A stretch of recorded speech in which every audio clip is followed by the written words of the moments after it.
I've been doing this for 20 years, and it is one of those challenges of having a business and growing it till you get to a point where you go, hey, how much is my time worth? And does it make more sense to invest in having someone else do this rather than me doing it myself? As a business owner, as an entrepreneur, you really have to pick your fights a little bit with where you're going to invest your time. And this to me became a no-brainer at a certain point, especially with the way that you're able to do things. I even asked you, if you remember, I made a special request this time around. I said, hey, I write these emails out and they look like this. And I said, could you make it look even more like mine? And you were like, done. And they looked exactly like mine from that point forward to where the reader couldn't discern that it had been done by somebody else. And that was important to me.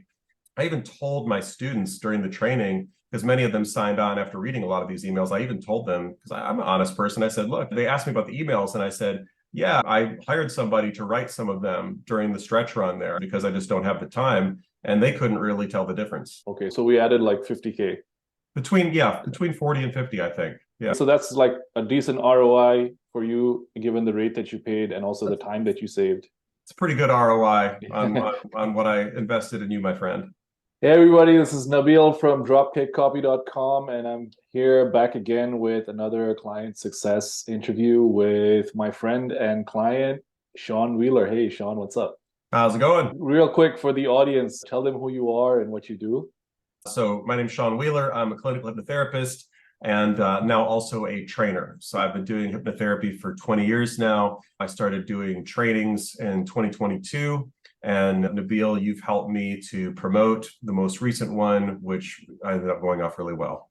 So I always enjoy, or these are my favorite types of clients. They're like legit experts, and there's no question that what they're selling is legit, and they've been doing it a long time. So it makes it very easy to sell your stuff as a copywriter when you know that the product that you're selling is legit and gets results. On that note, like, how did we first start working together? Do you remember? I think it was Hamad who mentioned you in a talk that he and I had. Hamad, for those of you who don't know, is a great strategist overall and helping you to architect how you're going to promote your business and programs you're going to launch. And I got to a point where I realized, because I do a certain amount of sessions per week and my practice is growing and I've got employees working with me now, and I got to a certain point where writing these emails and getting them out in sufficient number to properly promote what I'm trying to promote just wasn't tenable. I just didn't have the energy at the time. And so he mentioned you and I looked into your stuff and I thought, okay, let's give it a shot. And did you have any hesitations before hiring a copywriter? We were essentially ghostwriting for you because you write your own emails to your own list. And in this case, we were taking over. Yeah, I had a little bit. I had a good and not so good experience with the previous copywriter that I worked with, one previous who did good work when they were doing the work, but also there were some reliability issues, I think. And then there ended up being some disagreements about what we should have emphasized in the campaign. So it was just a little bit of that, hey, is this going to be another experience where I can't get the person to respond properly or things not going to get delivered on time? But in terms of your work and the quality of work that I'd seen and what you have available online, didn't have any hesitation there. It was more just about maybe being burned a little bit in the past. And then we first started working together. Our first project was like January, February. And then we put a pause on it. And then you recently reached out to me almost last minute. So what motivated you to reach out to us for help this time around? I've done a couple of campaigns trying to launch a training and it just didn't gain traction. I think part of it was the strategy that I'd been doing previously, which was trying to do it in a very compressed period of time shortly before the training. And that's a problem with what I'm doing because my training required a pretty significant time commitment, I came to find. So people couldn't, whether it's taken 2 straight weeks off of work to do the training, or whether it's doing even like what we did was 4 consecutive weekends. Those are a huge commitment for people in their lives. And they needed more than 2 months, I think, to plan them out, which is what I had been doing previously. So this time around, I gave like a 6-month ramp up. And by the time I called you, I think it was about a month, 6 to 8 weeks, I think, before the training was set to begin. And I targeted getting a dozen students. I only had, I think, 4 to 6 at that time. I might have had 6. And then I got you on board. Hey, I've got 1 month to do this. I've got a very busy month. I'm moving. All these different things were going on. And I just thought, all right, let's just do this properly. And I just took the plunge. And while you're promoting this, you're a practicing hypnotherapist. So you're seeing clients, you're managing your practice, you're overseeing your apprentices. And also you're traveling for different events and personal development things and things like that. And Yep. also you were moving. You were pretty much strapped for time. Yeah, it gets to a point where, and this is tough. I've been doing this for 20 years, and it is one of those challenges of having a business and growing it. So you get to a point where you go, hey, how much is my time worth? And does it make more sense to invest in having someone else do this rather than me doing it myself? And that's been tough at times, but I've learned quite a bit in the past 3 to 4 years that it makes a hell of a lot of sense if you know that what you have to offer is solid and it's just a question of getting it out in front of people, then it does make sense to hand over the reins to certain tasks to people who are really good at them and who can do them in a way that frees up my time to, I'm focusing on doing good therapy with people and focusing on putting together a good training program, as well as moving and taking care of my wife and daughter. As a business owner, as an entrepreneur, you really have to pick your fights a little bit with where you're going to invest your time. And this to me became a no-brainer at a certain point, especially with the way that you're able to do things. And I'll say, full disclosure, you have a certain kind of style, copywriting style that works. And yet I even asked you, if you remember, I made a special request this time around. I said, hey, I write these emails out and they look like this, whether it's just structure of the paragraphs or things like that. And I said, could you make it look even more like mine? And you were like, done. And they looked exactly like mine from that point forward to where the reader couldn't discern that it had been done by somebody else. And that was important to me. I even told my students during the training, because many of them signed on after reading a lot of these emails, I even told them, because I'm an honest person, I said, look, they asked me about the emails and I said, yeah, I hired somebody to write some of them during the stretch run there because I just don't have the time. And they couldn't really tell the difference. Maybe a little bit. Those who opened every single email could maybe tell a little bit that it wasn't exactly the same way, but it was hard. And they probably couldn't really, if they were put to the test, it'd be a tough call. So that was an important thing to me, that the voice sound authentic. And even that the messaging, because we made a messaging change too in this most recent campaign, where I brought in, I said, hey, I think maybe this is more important than that. And you said, great. So those two changes, you did that. And I don't know, I think it had a lot to do with the fact that we met the number.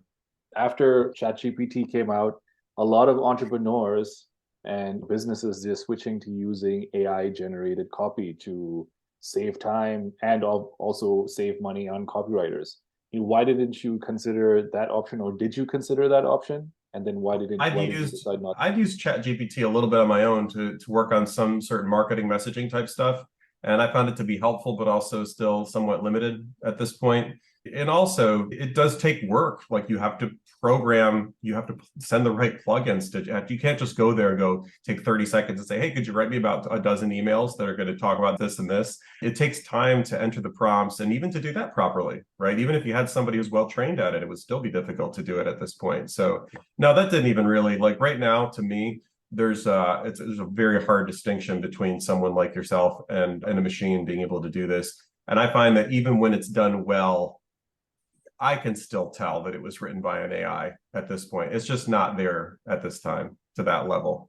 And if I could add to that, you have built a relationship with your list over many years. There's a certain kind of email that you sent out that I was trying to mimic as much as possible because our styles are very different.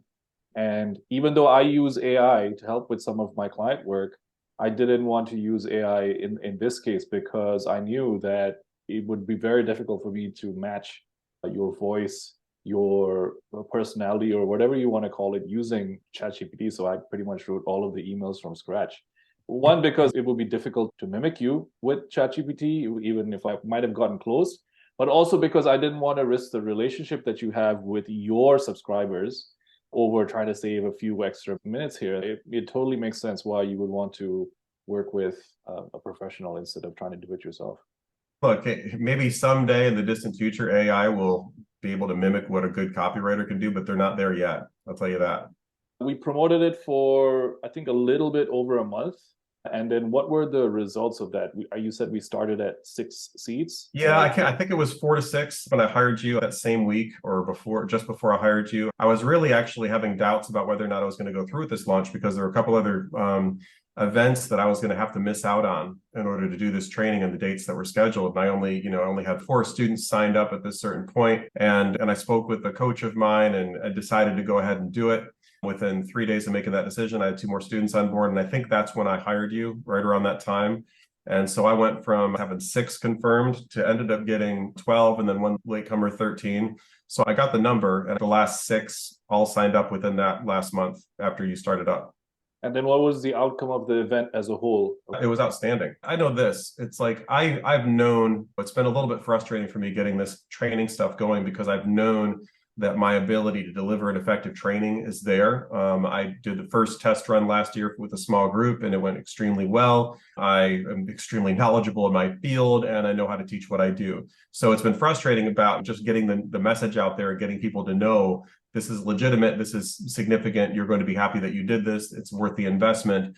So it was extremely satisfying, number one, to get that number there. It almost felt, even 2 months prior, it almost felt like after a couple of failed launches, man, am I going to be able to do this with this list that I've got? And the fact that it came together and I had that magic number of a dozen students in there and then 13, and it was just so much fun and the group was so engaged. Getting 12 as opposed to 6 or 7 or 8 students in there, it made a huge difference in terms of the energy in the room because this is a live event. And so it was amazing. Everything went extremely well. And now I've got this great video and this evidence and reviews that I can use to promote the next one, which is just going to make things so much easier moving forward. And what was the price point? Yeah, it was 7,000. And we did, I think, an early bird, a little bit off of that for those who signed up on the early side, but 7,000. And I think all those last 6 paid that rate. Okay, so we added like 50K. Between 40 and 50, I think. Yeah. So that's like a decent ROI for you, given the rate that you paid and also the time that you saved. It's a pretty good ROI on what I invested in you, my friend. Yeah, it's always good to know. My goal is I'm always trying to do 10x. Whatever I charge you, I want you to make 10 times more at least. Otherwise, I consider that a failure. So yeah, and you definitely delivered on that. And the other thing that I would say for anyone who's like thinking about this but is on the fence about this, I'll say this: the benefit of being able to not worry about this during that last month was tremendous. Just to know that those emails were going to go out and to not have to spend an hour during moving and a work week and all that kind of stuff, to have to not spend that time doing that for me was tremendous during that month because I had so much going on. It was, I wouldn't call it stressful because I'm a hypnotherapist and I don't have stress, but it was, my time was in a crunch, and it really gave me even extra peace of mind to know those emails were going to go out and that they were going to go out and written in a way that was competent. So that was a big deal to me. Yeah, and my last question was going to be, do you have any advice for busy entrepreneurs who write their own copy? Yeah. So look, what you said earlier is significant. And anyone out there who has anything to sell has to look in the mirror and ask themselves this question: is what they have to offer worth the investment? Is it really worth the investment? Do they have a quality product to offer? Do they have quality, whether they're a coach or whether they're an entrepreneur? Is the product worth it? And I knew that times 10. So I had no hesitation about that. When you know that, then it becomes a question of, it really should be a no-brainer to hire someone like you to get that done at the investment point that it is, because it's just a question of getting the message out there in front of people in the right way that's going to let them know and inform others that you have something really great to offer. And that's what you did for me, and I'm very grateful for that. So what's next for Sean Wheeler? I hear you're writing a book. Yeah, I'm working on a book for a certain niche recently that I've identified needs some help. And these are executive dads. These are guys who are overstressed, overworked, too many hours, not enough time for their kids or taking care of their health. And so I'm writing a book for those guys to try to wake them up and let them know that there's a better way to do things. I myself am an executive dad. I've got a 10-year-old girl. I run a practice. I got 4 animals to take care of. I'm working from home today. The dogs are outside. Fortunately, when you have all those demands, it can be overly stressful. So I'm working on that. But I would say, and that's going to be a big thing for me moving forward. But the other thing is going to be this training. And this training, as I've come to discover, yes, it's been for hypnotherapy, right? But hypnosis, you've researched this yourself in the past. Hypnosis and NLP are communication tools. And what I've started to identify is I love training so much, and it's gone so well, that this needs to be something that I market on a broader scale. So coaches, entrepreneurs, people who just want to communicate better and get better results with their clients. I'm going to start branching out and doing more of this. And with someone like you on my side, I feel very confident about making that happen. I look forward to working on you with the next project. Like I said at the beginning, it's a treat to work with competent, experienced experts such as yourself, because it makes my job a lot easier. But with that said, Sean Wheeler, thank you for your time. Thanks, Nabil. I appreciate your help and wish you the best.